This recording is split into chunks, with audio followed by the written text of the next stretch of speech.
오늘 우리에게 주시는 하나님의 말씀은 창세기 37장 1절부터 28절까지의 말씀입니다. 창세기 37장 1절부터 28절까지를 함께 합독하도록 하겠습니다.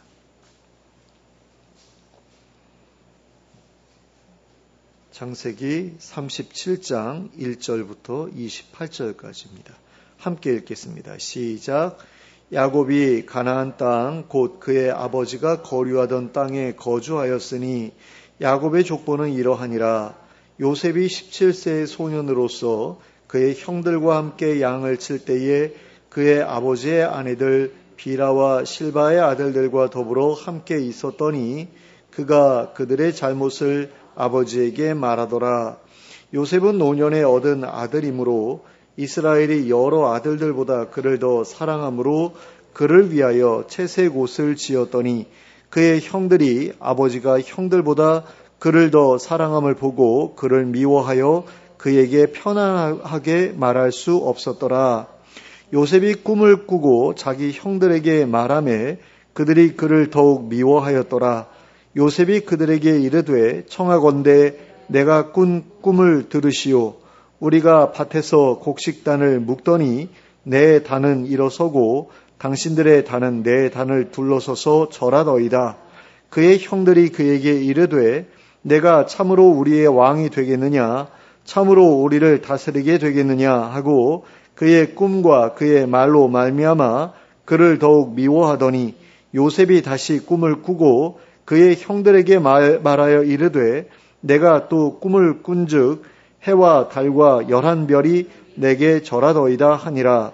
그가 그의 꿈을 아버지와 형들에게 말하매 아버지가 그를 꾸짖고 그에게 이르되 내가 꾼 꿈이 무엇이냐? 나와 내 어머니와 내 형들이 참으로 가서 땅에 엎드려 내게 절하겠느냐? 그의 형들은 시기하되 그의 아버지는 그 말을 간직해 두었더라. 그의 형들이 세겜에 가서 아버지의 양떼를 칠 때에 이스라엘이 요셉에게 이르되 내 형들이 세겜에서 양을 치지 아니하느냐? 너를 그들에게로 보내리라. 요셉이 아버지에게 대답하되 내가 그리하겠나이다. 니 그에게 이르되 가서 내 형들과 양떼가 다 잘 있는지를 보고 돌아와 내게 말하라 하고 그를 헤브론 골짜기에서 보내니 그가 세겜으로 가니라. 어떤 사람이 그를 만난즉 그가 들에서 방황하는지라.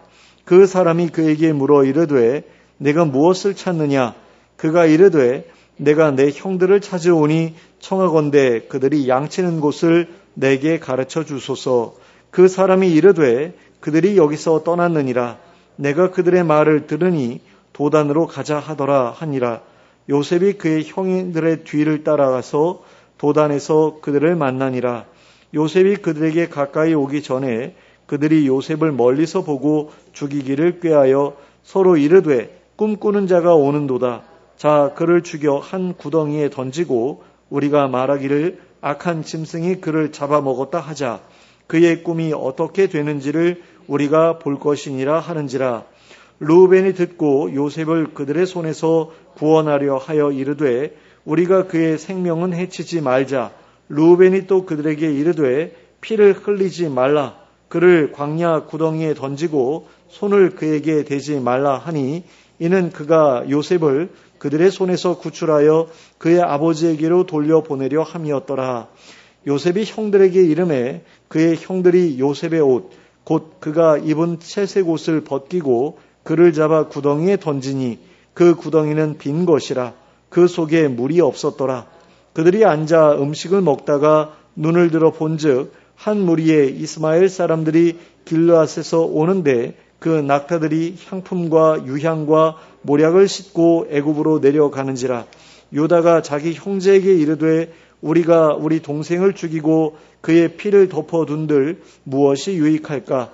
자 그를 이스마엘 사람들에게 팔고 그에게 우리 손을 대지 말자. 그는 우리의 동생이요 우리의 혈육이니라 하매 그의 형제들이 청종하였더라. 그때에 미디안 상인들이 지나가고 있는지라. 형들이 요셉을 구덩이에서 끌어올리고 은 20에 그를 이스마엘 사람들에게 팔매 그 상인들이 요셉을 데리고 애굽으로 갔더라. 아멘. 오늘 우리가 함께 읽은 본문에는 야곱의 아들 요셉이 형들에 의해 이집트로 팔려 내려가기까지의 과정이 기록되어 있습니다. 이때 요셉의 나이는 17살이었습니다. 그런데 나이에 비해 철이 없었고 성품도 좋지 않았고 사회성도 많이 부족했던 것을 볼 수 있습니다. 2절 말씀입니다. 야곱의 족보는 이러하니라. 요셉이 17세의 소년으로서 그의 형들과 함께 양을 칠 때에 그의 아버지의 아내들 비라와 실바의 아들들과 더불어 함께 있었더니 그가 그들의 잘못을 아버지에게 말하더라. 요셉이 자기 아버지의 아내들인 비라와 실바의 아들들과 함께 양을 칠 때에 그 형들의 잘못을 아버지에게 일러 바쳤다고 기록하고 있습니다. 그런데 여기에서 언급하고 있는 비라와 실바가 누구입니까? 바로 레아와 라헬의 여종이었던 사람들입니다. 그러므로 그들로부터 태어난 아들들은 야곱에게 있어서 서자들이라고 볼 수 있는 사람들이었습니다. 그런데 요셉이 다른 형들의 잘못에 대해서는 아무 말도 하지 않고 오직 그들의 잘못에 대해서만 아버지에게 일러 바쳤다는 것입니다. 레아의 아들들인 루벤이나 시므온이나 레위나 유다나 이사갈이나 수불론의 잘못에 대해서는 아무 말도 하지 않고 유독 단이나 납달리나 갓이나 아셀의 잘못에 대해서만 아버지에게 일러 바쳤다는 것입니다. 형들을 그 어머니에 따라 차별하고 무시했다라는 이야기죠. 그러니 이 기록만으로도 우리는 요셉의 성품이 그렇게 좋은 편이 아니었다는 사실을 알 수 있게 됩니다. 그러니 요셉으로부터 차별받았던 형들이 요셉을 미워했을 것은 너무나 당연한 일이었습니다. 그런데 이것이 전부였다면 요셉은 그저 4명의 형들로부터만 미움을 받았을 것입니다.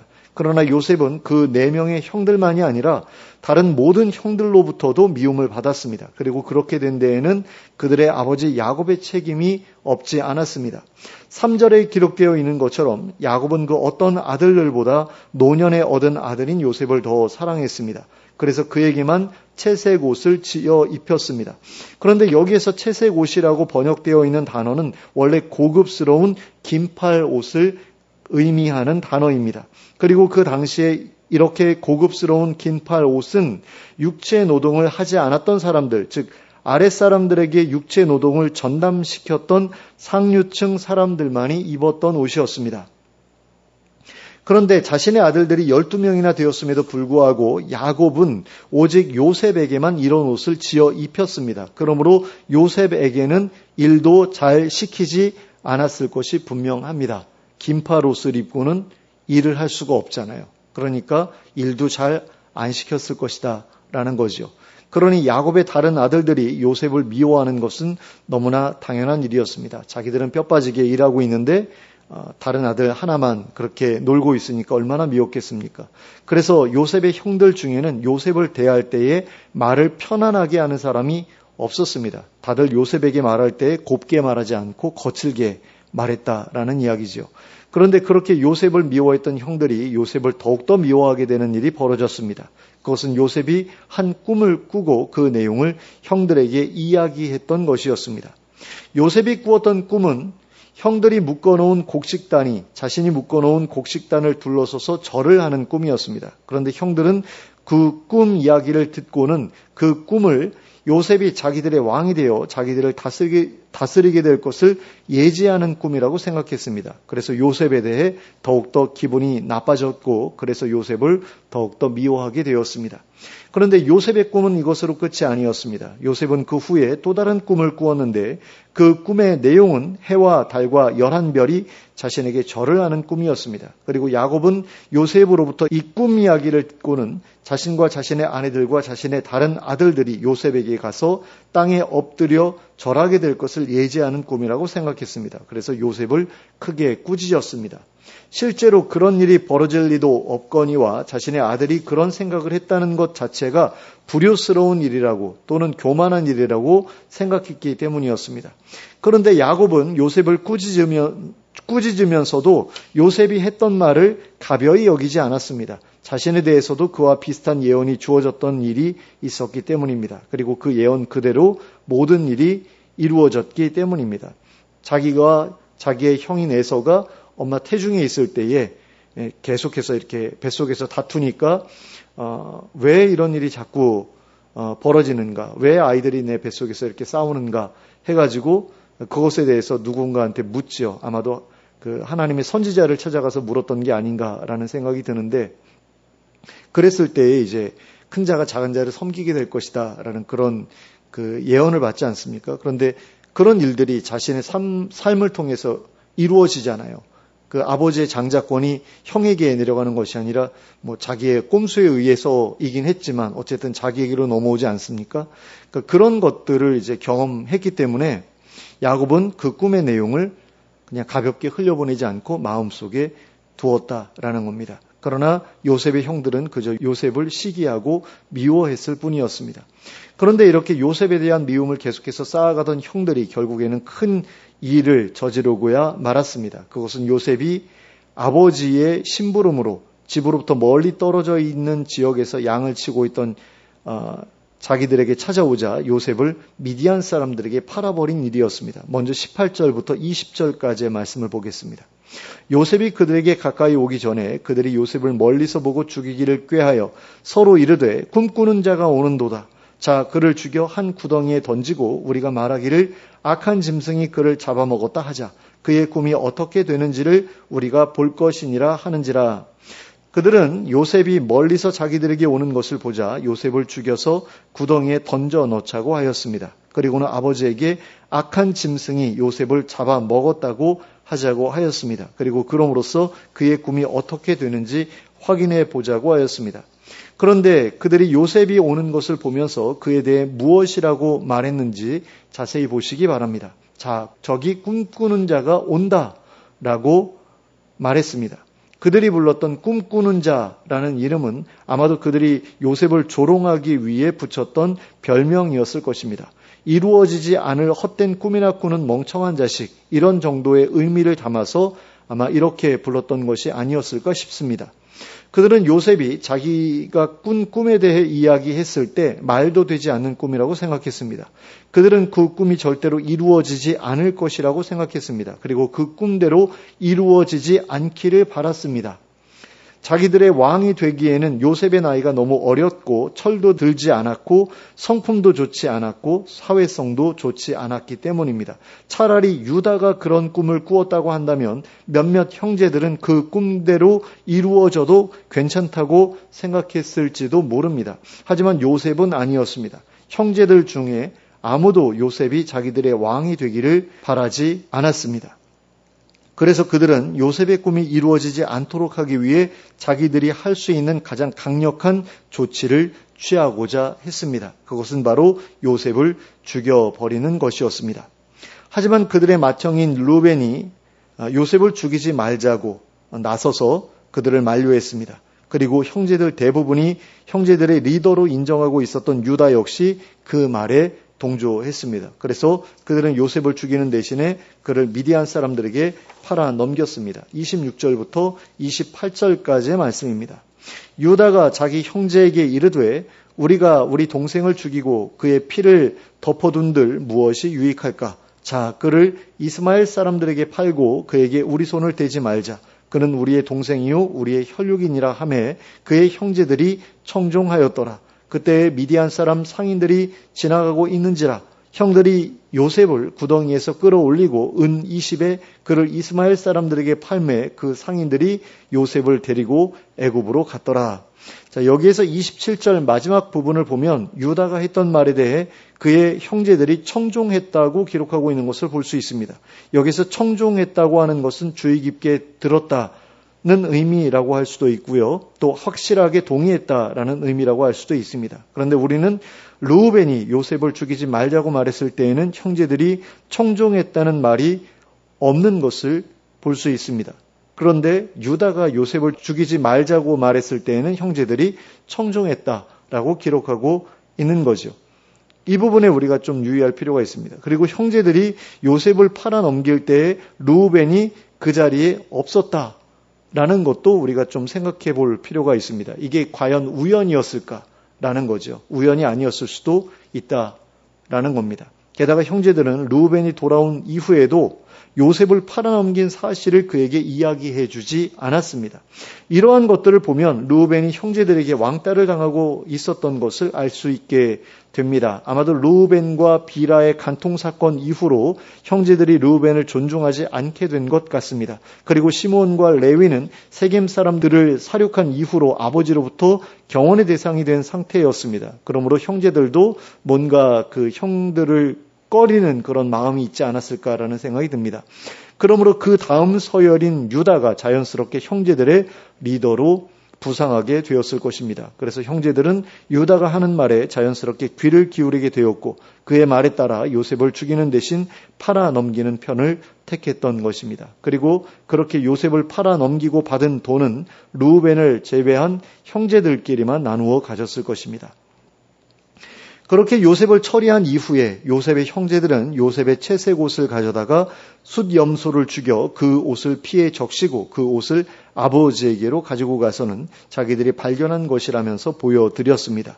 그리고 야곱은 그 옷이 요셉의 옷이라는 사실을 알아보고는 악한 짐승이 요셉을 잡아먹었다고 생각하게 되었습니다. 그래서 그는 자기의 옷을 찢고 굵은 배로 허리를 묶고 모든 자녀들의 위로조차 물리친 채 오래도록 그의 아들 요셉을 위하여 애통하였습니다. 그런데 이 일은 어떤 면에서 야곱이 자기 아버지에게 저질렀던 일에 대해 보응을 받은 것이라고도 할 수 있는 일이었습니다.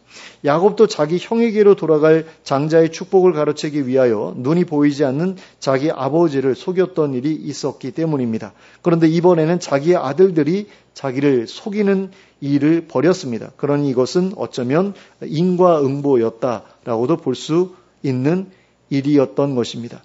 결국 요셉에게 일어난 일도 그리고 야곱에게 일어난 일도 스스로 벌였던 일들이 자기들에게로 되돌아온 것이라고 할 수 있었습니다. 그러니까 자업자득 또는 인과응보라고 생각할 수 있다라는 겁니다. 요셉은 형들에게 미움받을 만한 짓을 벌였기 때문에 형들로부터 해코지를 받았던 것이고 야곱은 자기의 아들들을 편애했기 때문에 요셉이라는 아들을 잃어버리게 되었던 것이고 그리고 자기 아버지를 속였던 가오 때문에 아들들로부터 속임을 당하게 되었던 것이라고 할 수 있다라는 겁니다. 물론 요셉이 형들에 의해 이집트로 팔려가게 된 이 사건은 요셉이나 야곱의 잘못 때문이라기보다는 다른 아들들의 잘못 그 자체였다고 보는 것이 맞습니다. 요셉이 아무리 형들에게 잘못했다고 하더라도 인신매매를 당할 정도로 잘못했다고는 할 수 없었기 때문입니다. 그리고 그가 지금까지 형들에게 잘못했던 일들에 대해서는 다른 식으로 대가를 지불할 수도 있는 일이었기 때문입니다. 그리고 야곱 역시 자기의 아들들에게 잘못했다고 하더라도 살아있는 아들과 10수년 동안이나 생리별을 한 상태로 지내야 할 만큼 잘못했다고 할 수는 없는 일이었기 때문입니다. 하지만 가장 큰 잘못이 형제들에게 있었다고 하더라도 요셉과 야곱에게 잘못한 것이 아무것도 없었다고 말할 수는 없습니다. 그러므로 우리는 이 일에 있어서 요셉과 야곱과 형제들 모두에게 잘못이 있었다고 보아야 합니다. 그들 모두가 성숙하지 못했고 야곱과 요셉은 형제들을 배려하지 못했고 형제들은 야곱과 요셉을 용서하지 못했습니다. 그래서 이 가정에 이러한 비극이 벌어지게 되었던 것입니다. 야곱이 다른 아들들의 마음을 헤아릴 줄 알았다면 그리고 요셉이 비라와 실바의 아들들을 차별하고 무시하지 않았다면 그리고 형들이 요셉의 철없음을 용서하고 넘어갔더라면 이러한 비극은 벌어지지 않았을 것입니다. 그런데 많은 가정들이 이와 비슷한 문제로 인해 부모와 자식 간에 그리고 자식과 자식 간의 관계가 깨어지는 일들이 벌어지는 것을 볼 수 있습니다. 그런데 믿는 사람의 가정이라고 해서 믿지 않는 사람의 가정과 크게 다른 것 같지도 않습니다. 사실 가인과 아벨도 믿는 가정에서 태어난 형제들 아니었습니까? 그럼에도 가인이 아벨을 죽이는 일이 벌어진 이유가 무엇입니까? 하나님께서 아벨의 제물은 받으셨지만 가인의 제물은 받지 않으셨기 때문이었죠. 그러므로 가인이 아벨을 죽인 것은 어떤 면에서는 하나님의 편애 때문이었다고 볼 수도 있을 겁니다. 하지만 그 편애라고 하는 것도 1차적인 이유는 바로 가인에게 있었던 것을 볼 수 있습니다. 가인은 하나님께 제물을 드릴 준비도 되어 있지 않은 가운데 제물을 드렸고 하나님께서는 그런 제물을 받으실 수 없으셨기 때문에 받지 않으셨을 뿐입니다. 그러므로 이것은 편애가 아니었습니다. 공정한 처분이었습니다. 그러니까 하나님께서 가인보다 아벨을 조금 더 사랑하신 것처럼 보였기는 하지만 이것은 편애의 범주 안에 들어가는 그런 일은 아니었다라는 겁니다. 하지만 가인에게는 그것이 편애로 여겨졌습니다. 그래서 아벨을 미워했고 그를 죽이는 데까지 나아갔습니다. 그렇지만 이 일에서 하나님께서 잘못하신 것은 하나도 없었다고 할 수 있습니다. 하지만 야곱은 그저 노년에 낳았다는 이유 하나 때문에, 그리고 거기에 하나 더해서 가장 사랑하던 아내의 소생이었다는 이유 때문에 요셉을 편애했습니다. 전혀 공정하지 못한 근거를 가지고 요셉을 편애했던 것입니다. 그러므로 이것은 야곱의 잘못이었던 것이 분명했습니다.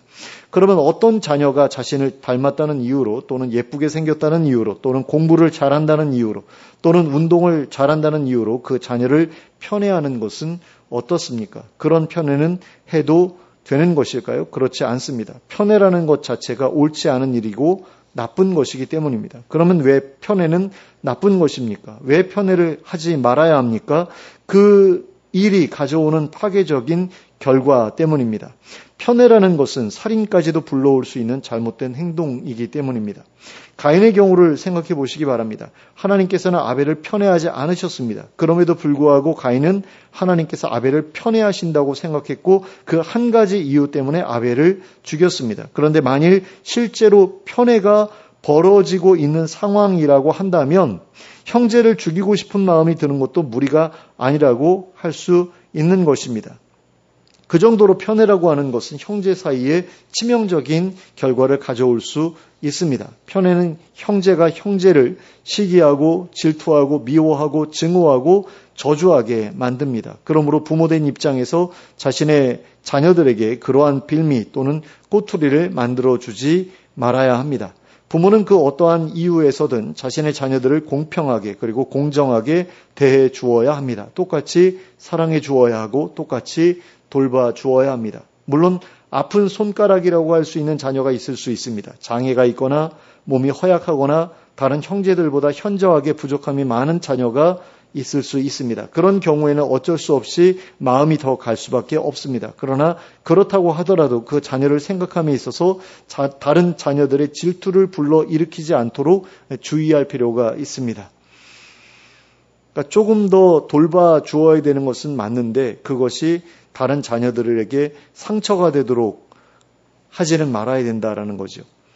그런데 편애라 하면 대체로 잘난 자식에게 마음이 쏠리게 되는 데에서 시작되기 마련입니다. 그리고 이것은 못난 자식 취급을 당하는 자녀들에게 시기와 질투와 미움과 증오와 저주의 감정을 불러일으킬 뿐만 아니라 극도의 무력감과 좌절감을 불러일으키기도 합니다.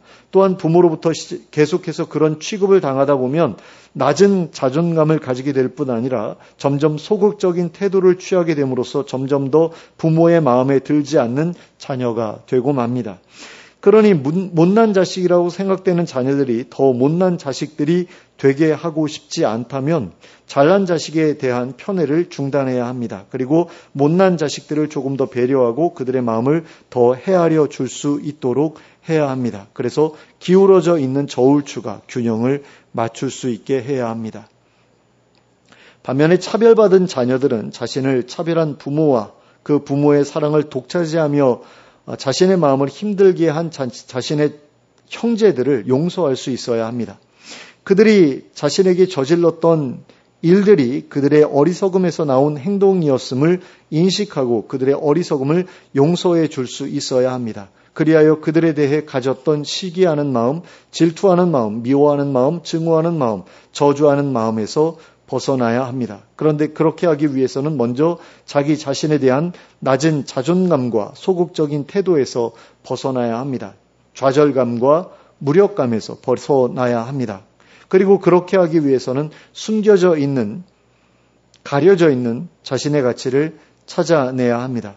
하나님께서 자신을 얼마나 사랑하시는지, 자신을 얼마나 아끼시는지, 자신을 얼마나 귀하게 여기시는지 알아내야 합니다. 그리고 그 사실을 믿어야 합니다. 그래야만 자신에 대한 차별이 얼마나 부당한 것이었는지, 그렇게 차별한 사람들이 자신에게 얼마나 크게 잘못한 것이었는지를 알 수 있게 됩니다. 그리고 그들의 어리석음이 얼마나 컸는지를 알 수 있게 됩니다. 그리고 그렇게 될 때라야 그들을 용서할 수 있게 됩니다. 그러므로 부모나 다른 형제들이 아니라 하나님 안에서 자신의 가치를 발견하는 우리가 될 수 있기를 바랍니다. 하나님께서 자신을 얼마나 사랑하시는지, 얼마나 아끼시는지, 얼마나 가치 있게 여기시는지 알아내는 우리가 될 수 있기를 바랍니다. 그리하여 주변 사람들의 평가나 인정에 휘둘리지 않고 오직 하나님의 평가와 인정에 만족하며 그 안에서 살아갈 힘과 용기를 얻어내는 우리 모두가 될 수 있기를 예수 그리스도의 이름으로 축원합니다. 함께 기도하겠습니다. 사랑의 하나님 아버지, 하나님께서 우리를 참으로 귀하게 만드셨고 또 사랑하심에도 불구하고 우리의 부모나 우리 주변 사람들은 우리의 귀함을 알지 못하고 우리를 사랑하지 못하고 우리를 차별하고 우리를 무시할 때가 참으로 많습니다. 그런 가운데 우리가 큰 상처를 입고 좌절감에 빠지거나 무력감에 사로잡힐 때가 얼마나 많은지 모릅니다. 또 그런 가운데서 어떤 때에는 상대방을 죽이고 싶은 그런 마음이 들기까지 할 때도 있습니다. 그러나 그런 모든 일들이 우리의 삶을 지배하지 않게 되기를 원합니다.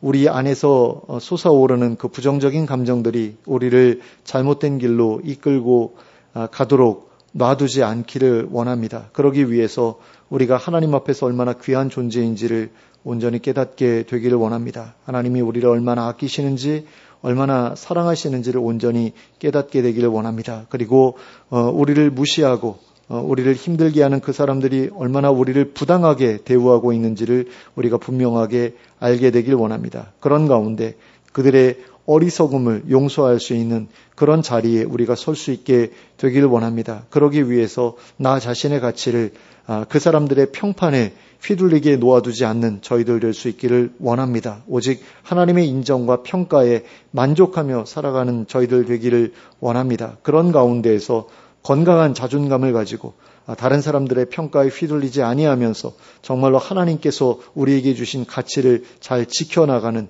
그런 삶이 될 수 있길 원합니다. 그런 가운데에서 많은 이들을 품을 수 있게 해주시고 또 용서할 수 있게 해주시길 원합니다. 그리고 그런 삶 가운데 하나님께 인정을 받고 칭찬을 받으며 더욱더 건강한 삶을 향하여 나아가는 저희 모두가 될 수 있도록 인도하여 주시옵소서. 모든 말씀을 예수 그리스도의 이름으로 기도하였습니다. 아멘.